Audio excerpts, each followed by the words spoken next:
अच्छाई हमेशा लौट कर आती है, बस समय को अपना काम करने दो। आशा शर्मा की जिंदगी एक बंधी बंधाई लय में चल रही थी। वर्षों से वह उसी सुपरमार्केट के कैश काउंटर पर काम कर रही थी, जहां हर दिन सैकड़ों ग्राहक आते और चले जाते। उनके हाव भाव, उनकी आदतें अब उसके लिए पहचानी जाने लायक हो चुकी थी। कुछ ग्राहक हमेशा जल्दी में रहते, कुछ बेहद विनम्र होते तो कुछ बिना वजह चिड़चिड़े। लेकिन उस दिन कुछ अलग हुआ। लेरा के हक एक अनजान बुजुर्ग, एक छोटी मदद हंस उसके सामने खड़े एक बुजुर्ग व्यक्ति बलदेव कपूर अपनी जेबें टटोल रहे थे। उनकी आंखों में कुछ असामान्य था। वह आत्मविश्वास जो अक्सर उम्र दराज लोगों में दिखता है, अब संदेह और चिंता में बदल चुका था। उनके कांपते हाथ उनकी घबराहट को और भी उजागर कर रहे थे। मैं शायद घर पर भूल आया। उनकी आवाज धीमी थी, मानो शर्मिंदगी छिपाने की कोशिश कर रहे। आशा ने उनके चेहरे पर छाई असहाय को महसूस किया। पीछे कतार में खड़े ग्राहक धीरे धीरे असंतोष जताने लगे। कोई आ भर रहा था तो कोई घड़ी की ओर देख रहा था, लेकिन आशा का ध्यान बस एक ही चीज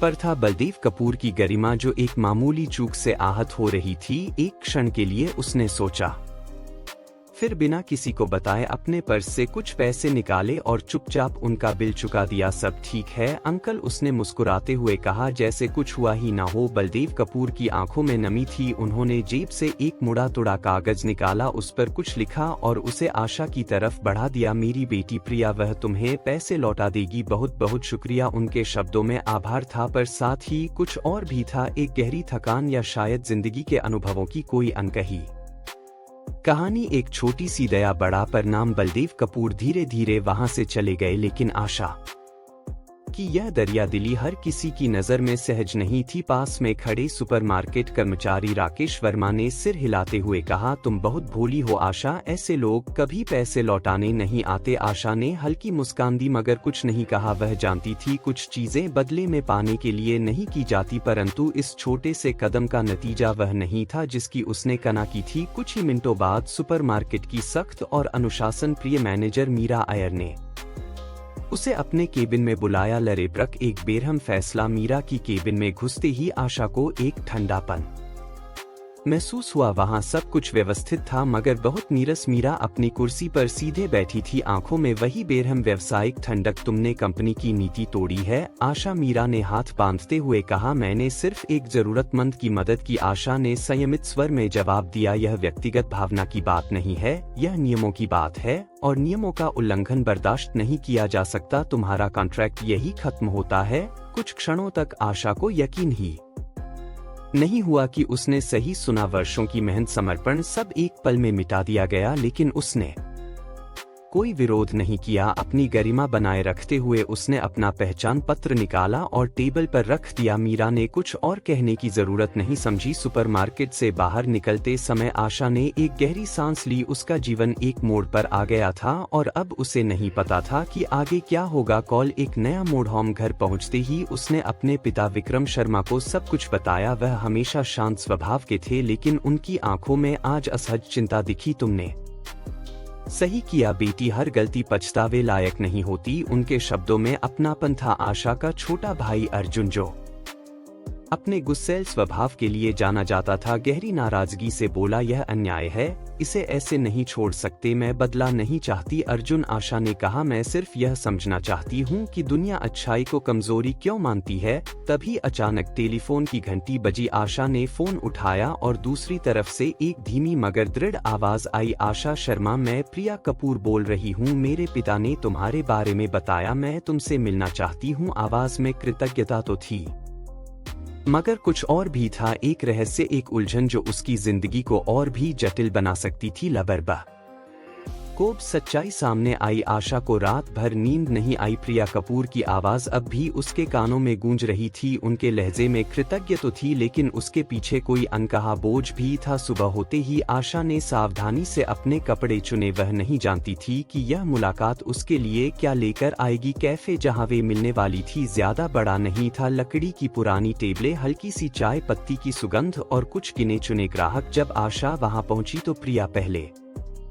से ही एक कोने की सीट पर बैठी थी। उसकी मुद्रा शांत थी मगर उसकी आंखें बीच वह कोई घमंडी अमीरजादी नहीं लग रही थी, बल्कि कोई थी जो जवाबों की तलाश में थी। आशा शर्मा। आशा ने सिर हिलाया और उसके सामने बैठ गई। कुछ सेकंड तक दोनों के बीच अजीब सी चुप्पी रही। फिर प्रिया ने सीधे मुद्दे पर आते हुए कहा, मेरे पिता को अल्जाइमर है। आशा ने एक पल को सोचा कि उसने सही सुना भी है या नहीं। प्रिया की उंगलियां कप के किनारे से खेल रही थी। उसकी आवाज स्थिर थी लेकिन उसमें एक कंपन था जो उसकी असहाय को बयां कर रहा था। पिछले कुछ महीनों से उनकी याददाश्त कमजोर हो रही है। डबल सख्त की अच्छाई का इनाम एक छोटी सी दया कभी बेकार नहीं जाती। यह हमेशा किसी न किसी रूप में लौटती है। कभी कभी लोग अपनी पुरानी बातें याद नहीं रख पाते, कभी घर का रास्ता भूल जाते हैं, तो कभी अपने ही रिश्तेदारों को पहचानने में मुश्किल होती है।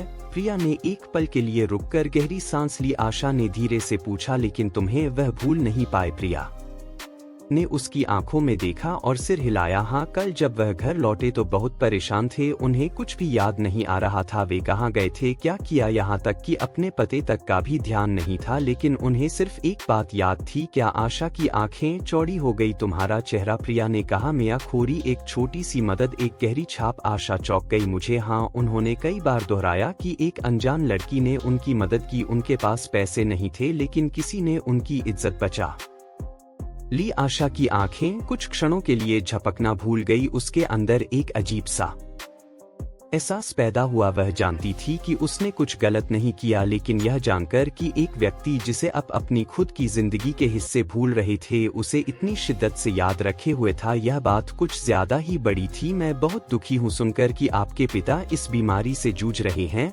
उसने धीरे से कहा। प्रिया की उंगलियां अब कप को कसकर पकड़ चुकी थी। दुखी मत हो आशा, यह हमारी जिंदगी की सच्चाई बन चुकी है। मैं इससे लड़ रही हूँ, लेकिन इसीलिए मैंने तुम्हें बुलाया है, क्योंकि जो मैं तुम्हें बताने जा रही वह शायद तुम्हारी जिंदगी बदल सकता। आशा का दिल तेजी से धड़कने लगा। अभी एक चौंकाने वाला सच। प्रिया ने गहरी सांस ली। पिता बलदेव कपूर वही है जो सुपरमार्केट के मालिकों में से एक है। कमरे का माहौल जैसे एकदम ठहर गया। आशा को लगा जैसे किसी ने उसकी कुर्सी खींच ली हो और वह गिरने वाली हो। क्या? हाँ, प्रिया ने कड़वे स्वर में कहा। जिस सुपरमार्केट से तुम्हें निकाला गया वह मेरे पिता की संपत्ति का हिस्सा है, और जब उन्होंने सुना कि तुम्हें वहां से निकाल दिया गया, वह एक पल को रुकी। वह बिखर गए। आशा की उंगलियां उसके कप पर कस गई। लेकिन मीरा अय्यर ने? प्रिया की आवाज में अब गुस्सा था। मीरा अय्यर को यह तक नहीं पता था कि उसने किसे निकाला है। जब मैंने अपने पिता को कल रात तुम्हारी बात करते हुए सुना तो मुझे शक हुआ। मैंने सुपरमार्केट की रिकॉर्डिंग देखी, सब कुछ देखा, कैसे तुमने उनकी मदद की, कैसे कुछ ही मिनटों बाद मीरा अय्यर ने तुम्हें ऑफिस बुलाया और बिना सोचे समझे निकाल दिया। उन्हें इस बात का अंदाजा तक नहीं था कि जिस व्यक्ति के लिए तुमने अपनी नौकरी गंवाई वही उस जगह का मालिक है। आशा की सांसें भारी हो गई। तो फिर आप मुझसे यह सब क्यों कह रही है? प्रिया ने पहली बार मुस्कुराने की कोशिश की, लेकिन उसकी आंखों में अब भी दृढ़ निश्चय झलक रहा था। क्योंकि मैं यह अन्याय नहीं होने दूंगी। कैफे में हल्की हलचल थी, लेकिन आशा को लगा जैसे पूरी दुनिया बस इस बातचीत तक ही सीमित हो गई थी। उसकी जिंदगी का सबसे बड़ा झटका उसे एक दिन पहले लगा था, और अब एक और झटका उसके सामने खड़ा था। उसने अपनी उंगलियां आपस में बांध ली। आप क्या करने वाली है? प्रिया ने धीरे से कप को टेबल पर रखा, अपनी कुर्सी पीछे खिसका और कहा, तुम देखोगी आशा, बहुत जल्द देखोगी एक नई पहचान। 2 दिन पहले आशा एक साधारण कर्मचारी थी जिसे सिर्फ इसलिए नौकरी से निकाल दिया गया था क्योंकि उसने एक इंसानियत भरा फैसला लिया था, और अब वह उसी सुपरमार्केट के दरवाजों से फिर से दाखिल हो रही थी। लेकिन इस बार उसकी भूमिका पूरी तरह बदल चुकी थी। वह ग्राहक नहीं थी, वह सिर्फ एक पूर्व कर्मचारी भी नहीं थी, वह अब यहाँ की नई प्रबंधक थी। जब उसने अंदर कदम रखा तो सबकी नजरें उस पर टिक गई। कुछ कर्मचारी आश्चर्यचकित थे, कुछ को यकीन ही नहीं हो रहा था, और कुछ ऐसे भी थे जो अब झेप रहे थे। खास तौर पर राकेश वर्मा, जिसने उसी दिन उसे बेवकूफ कहकर उसका मजाक उड़ाया था। प्रिया उसके साथ थी। वह आत्मविश्वास से आगे बढ़ी और उसे सीधे कार्यालय तक ले गई। यही वह जगह थी जहां 2 दिन पहले मीरा अय्यर ने उसे अपमानित किया था, जहां उसकी सालों की मेहनत को एक झटके में खारिज कर दिया गया था। लेकिन अब मीरा अय्यर को हटा दिया गया है, प्रिया ने शांत स्वर में कहा। आशा ने एक गहरी सांस ली तो अब प्रिया ने उसकी ओर देखा, फिर हल्की मुस्कान के साथ कहा, अब यह तुम्हारी जगह है, एक नई शुरुआत। आशा को कुछ क्षणों तक समझ ही नहीं आया कि क्या कहे। मुझे यह नौकरी क्यों दी जा रही है, उसने आखिरकार पूछा। प्रिया ने कुर्सी पर बैठते हुए कहा, यह सिर्फ एक नौकरी नहीं है आशा, मैंने तुम्हें यहाँ इसलिए नहीं रखा कि तुम्हारे साथ अन्याय हुआ था, मैंने तुम्हें इसलिए रखा है क्योंकि यह सुपरमार्केट ऐसे इंसान के हाथों में होना चाहिए जो सही और गलत में फर्क कर सके। वह एक पल के लिए रुकी, फिर गंभीर स्वर में आगे बोली, इस जगह को तुम्हारी जरूरत है। आशा ने कमरे के चारों ओर देखा। वर्षों तक यहाँ काम करने के बावजूद उसने कभी नहीं सोचा था कि एक दिन वह इस स्थान पर, इस पद पर होगी। मैं वह थोड़ा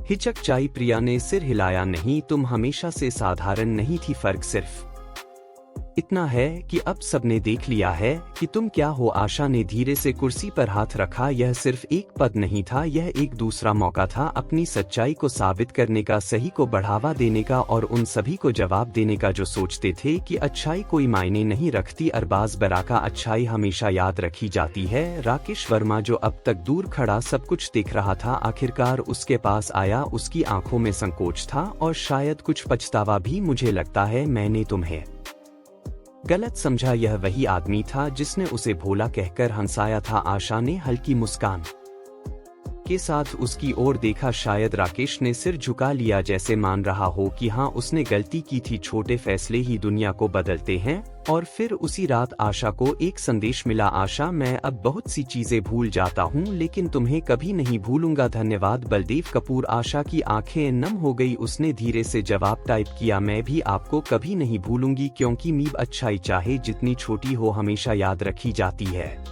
अगर आप भी मेरी तरह एक इमोशनल इंसान हैं तो इस वीडियो को लाइक करके शेयर करें और चैनल PGM Star 2.2 को सब्सक्राइब करके कमेंट्स में लिखें उस जगह का नाम जहां से आप इस वीडियो को देख रहे हैं।